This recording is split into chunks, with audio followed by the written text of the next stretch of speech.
Yes, hello. Magandang araw sa lahat mga boss.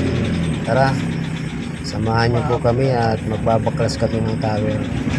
Dahil yung pinaglagyan namin ay nagpalit na kami ng ISP.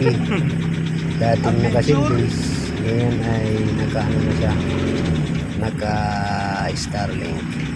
Tara po, samahan niyo kami.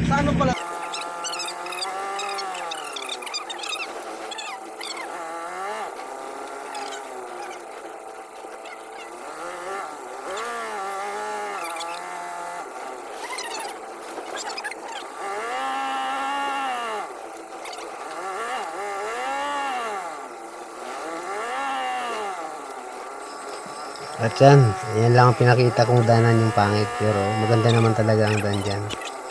Baga nag-shortcut lang kami. Nasa siguro mga 500 meters lang naman yan. Yan lang pinakita ko para mas magandang tignan. At yun, ah, dito na kami sa site. Yan. Yan yung dating setup dito. 60 feet ata yan. Naka-hyperbolic antenna. At kasalukuyan na pong binabaklas na ni paring buboy ang tower. Ayan, ilalaglag na. Ginamitan lang ng lubid. Ayan lang yung pagbabaklas. Madali lang ang pagbabaklas kaysa sa pagkakabit.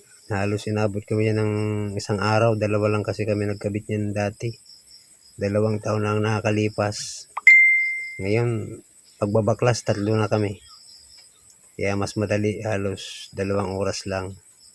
Kaso medyo maulan pa yan, kaya medyo nadudulas yung paa ni Papa Buboy. Muntik pang mahulog, natumba lang yung tower. Buti nakaharness, kasama ng tubong natumba. Buti na lang, isang tubo na lang yung natitira. Pag tumba niya, bumagsak dyan sa bubong na yan. Yung baba lang naman yan, yan, dyan sa bumagsak. At siguro kung mapapanood dito ni ang mga magulang niya, baka pauwi na ito. Ang binabaklas na nila pambansang bayaw at saka ni Buboy yung mga natitirang alambre. At ikakarga na namin yan dyan sa aming sasakyan. Yan ang view dito, katabi ng dagat. Kaya sa loob ng 2 taon siguro naka-4 o 5 sira ito. 5 repair. Naka 2 box ito. Pagpalit ako ng bali 2 box. Una maliit. Ngayon nilakihan ko. Ay pangatlo na pala ito ngayon.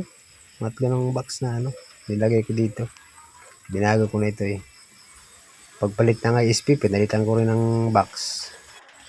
At yan, kinakarga na ng 2 yung mga tubo. At dadalhin namin yan sa bahay. Pipinturahan muna bago i-install. Bali, 2 tubo lang naman ang gagamitin dyan kasi malapit yun sa sa tower.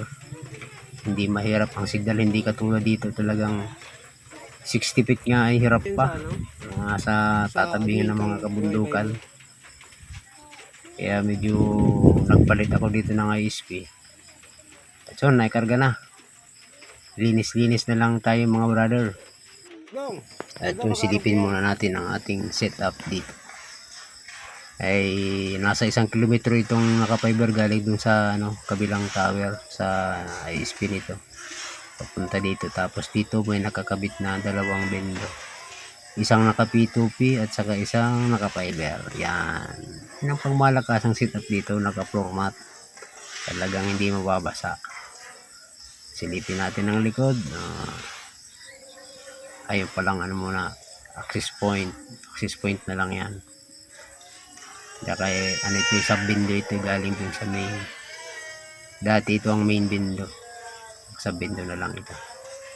Sige, at kami uwi na muna.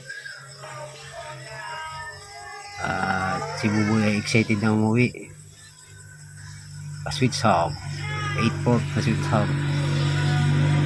Para pag nagdagdag ng access point, meron pang saksakan. Malakasang format. Yan, si Ate Nori, shout out kay Ate Nori.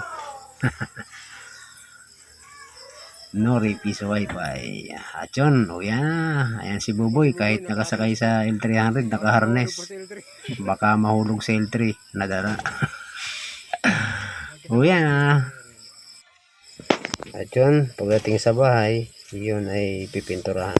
Yan, diskarga, pipinturahan naman yung dalawa. Doon yan sa shop ilalagay sa taas. Ang shop ko kasi dito nasa second floor. Yan, ginawa namin ng base, yung paglalagyan ng panibagong setup kasi papatong na naman namin yan sa bubong. Ayan na, mga paint my love. Si Balaok Ok 1 at saka si Balaok Ok 2. Yan ang master sa pagpipintura. At dito na naman tayo sa panibagong location. Install agad, no? Si Brother Buboy ulit ang umakyat. Yan na, magkasama si Pambansang Bayaw, ikinakabit na ang hyperbolic antenna. Madali lang pagkakabit niyan. Nakadalawang snack lang kami. At isang tanghalian. At siya, nagkikrip na si Balaok Ok 1. Nagtitesting ng signal si Balaok Ok 2. At ayun na yung aming ikinabit na bindo. Ayos na yan, larga na yan. At muling silipin ang setup. Sabay snack bago umuwi. Libre ang snack eh. Sige po, salamat sa panonood. At yan si Manager dumaan. Bye-bye.